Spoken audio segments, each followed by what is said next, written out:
Welcome as we fight for glory today on this Monday. Most brutal of Mondays. Just hamming it up there for my channel. As I mentioned in my top 10 of 2021 countdown, I would focus more in on these Xesray figures. These are incredible figures. The unhelmeted guy with the dagger, his name is Devilfish, and the helmeted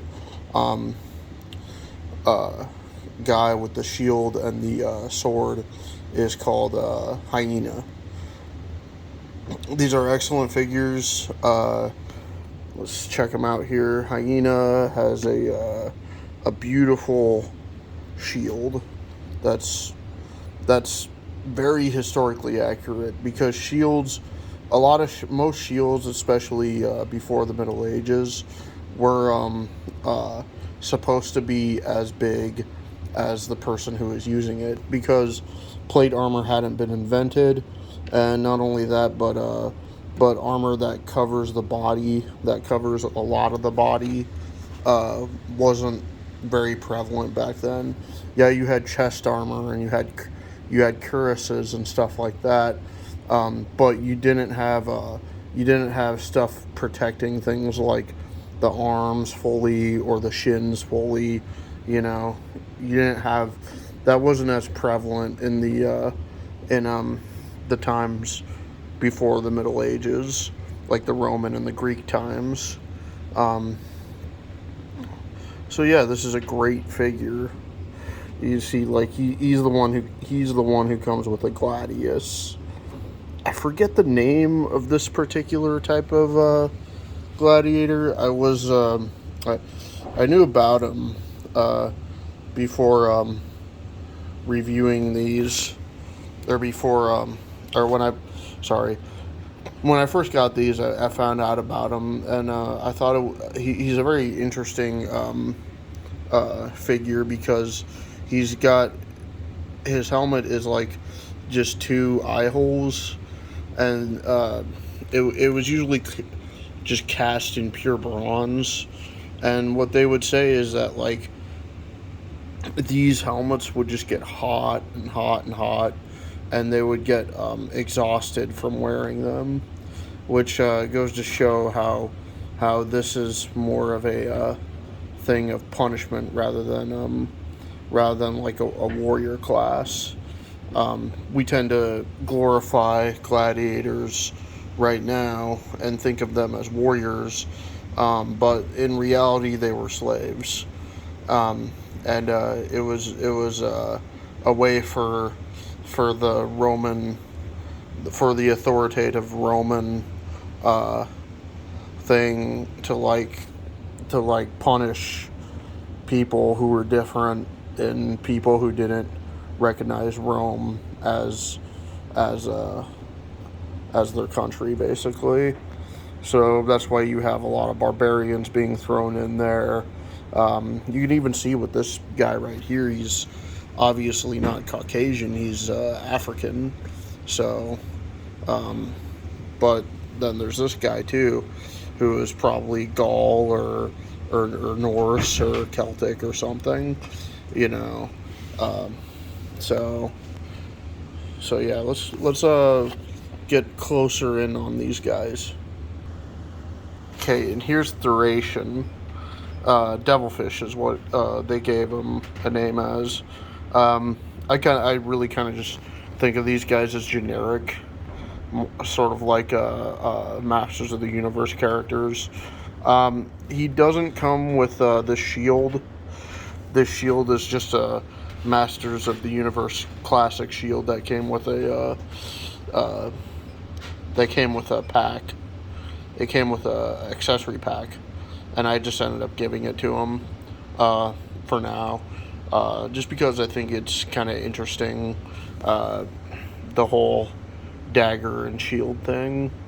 He comes with a net though, and he comes with this dagger, and There's another weapon that he comes with too, which is his main weapon, which is a trident. Um, I really like his dagger. I think daggers are interesting because there's the sheath where the dagger goes into. I think they're interesting as weapons because uh, they're knives that are only meant to be weapons. They're basically like a miniature sword. Like that's pretty much what they are. But some of them can look really really cool looking. Like his looks really cool looking. Uh, his version would be a Roman dagger called the Pugio. That was common in the Roman times. All right, and let's get Hyena. Let's let's have him for a closer look. Here's Hyena. You can obviously see he's a darker skin tone individual. He's probably African origin. Um, Maybe not sub-Saharan African, but definitely from there. And you could tell he was obviously taken from the Romans to fight gladiatorially and, you know, do this stuff. They said that with this helmet, it would just be so heavy that these guys would, lose oxygen baking underneath that. Like their cranium would just bake, due to the heat and the pressure of the weight. But it is just it's a very cool looking helmet. But like when you look at it more and more, you could just totally tell that it's must have just been horrible for the fighter to wear during combat. Of course, his helmet's removable, like all of them. Here he is with the unhelmeted. Uh, Looks pretty good. You can see he's obviously an African type person. Did a great job with that. He also comes with an axe and an alternate arm, an unarmored arm.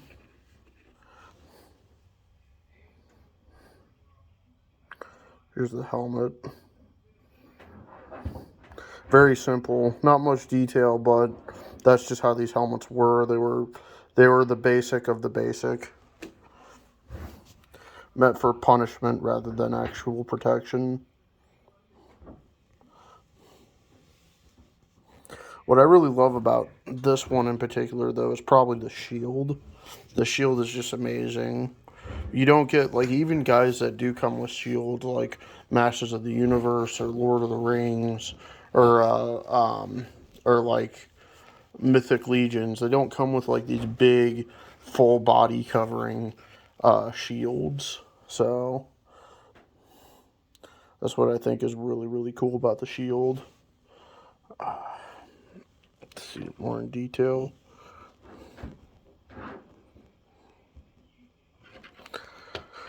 All right, let's move on to some comparisons. Okay, here's some comparisons, or my first comparison, I should say. Uh, Here's Hyena next to Classics Merman. I put Classics Merman in there because the interesting thing is that this he's got a trident, but also this is his helmet. There's a thing about his helmet too. See, these helmets, not only are they uncomfortable for the gladiators to wear, but they also tell a story. And from what I heard, and I'm no way an expert on this stuff, and I can't even stand when people try to claim to be experts on like medieval or or ancient history like that. But like from what I've heard is that like this particular helmet is kind of supposed to resemble a fish. That's why it's got the fins on the underside of the helmet, and that's also why it's got the crest. So, and merman being a fish creature, would be interesting to see fighting against this guy if these guys were like in a fantasy setting. That's one of the things I absolutely love about the gladiator stuff, is that you can throw in anybody, any character, anything, you name it, pretty much, and then they can just have this all-out battle in their pit. So, moving on to the devilfish's comparison. Okay, now on to devilfish's comparison. This might seem like an odd comparison because you're like, what does he have in common with a knight? He doesn't have anything in common with a knight at all. But the thing I wanted to show you is with these Xesray Studio figures, is that how well they do compare to Mythic Legions #1. And #2, we rarely get knights in this kind of action figure format. We, like, pretty much the only people doing knights anymore nowadays on a mainstream scale would be Lego and Playmobil. So, but I wish we would get more knights within the scale. That would be so awesome to me if we could get like a historical knight or historical medieval soldiers or warriors in this scale. That'd be perfect. And actually pay attention to detail. Don't just give us like typical, knights with swords or morning stars or like, visored helmets or just plate armor and stuff. Like, it'd be awesome if we could get knights with like an English longbowman, or like guys with kind of like less than fancy armor that you would think of at the time. Maybe guys with like there was a thing back in the Middle Ages, this weapon called a billhook, which was it was like a spear. It was like a pole weapon, pole arm, but like it had like this like hook shape blade at the end of it. It was used for dismounting cavalry. That's really what it was. But a lot of people had that back then because cavalry was such an issue. So, and kettle hats would be another thing too. Kettle hat is like a type of helmet where it's got a circular brim that goes all around the helmet. It actually looks pretty cool. And salad is like it's kind of like a kettle hat, but it's visored. There's actually a visor that is attached to it. So, but yeah, just look at these guys. Imagine them fighting together. Of course, he would lose because he's in full plate armor, and plus all he has is a net and a dagger with him. Like even with his trident, he would lose. From what I've heard, and again, I'm in no way an expert, but like from what I've heard, trident is really just not a very good weapon at all. It's which makes sense. This spear would be more than formidable against him. So, plus he's also got a better shield, you have to admit. But, however, Hyena has a better shield than this guy. You can see what I was saying about the shields. How this shield covers pretty much the entire body, and then that shield, still, even with something from Mythic Legions and how great they are, that shield doesn't cover the entire body. It covers most of the torso, but even some of the torso is left exposed. So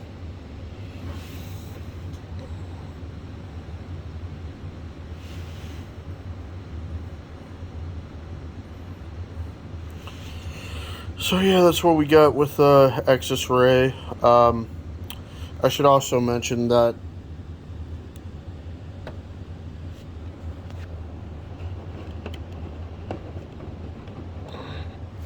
the Thracian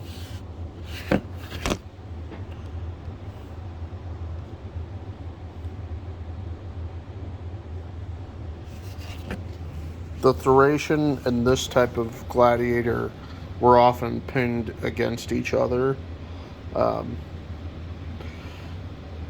So that's another thing too. You could almost look at Merman as like a medieval version of a Thracian, since he's supposed to be a fish guy and also he has a trident, so pretty much got the same kind of weapons. Again, if you're a historic fan, if you're a medieval fan, if you're a historical fan, I probably said that already, or if you're a fantasy fan, Mythic Legions guy, Masters of the Universe Classics guy, whatever, just go ahead and seek these guys out. They're a little pricey. They're about like $45 to $50 a piece, but as an adult collector, you should pretty much expect those kind of prices, and let me tell you, they're definitely worth it. So that's it for my review. I just ordered another Xesray Studios Gladiator, and this guy looks like, once I get him, this is going to be my favorite guy. So I'll definitely be doing an unboxing and a review of that shortly. Keep collecting, and until next time.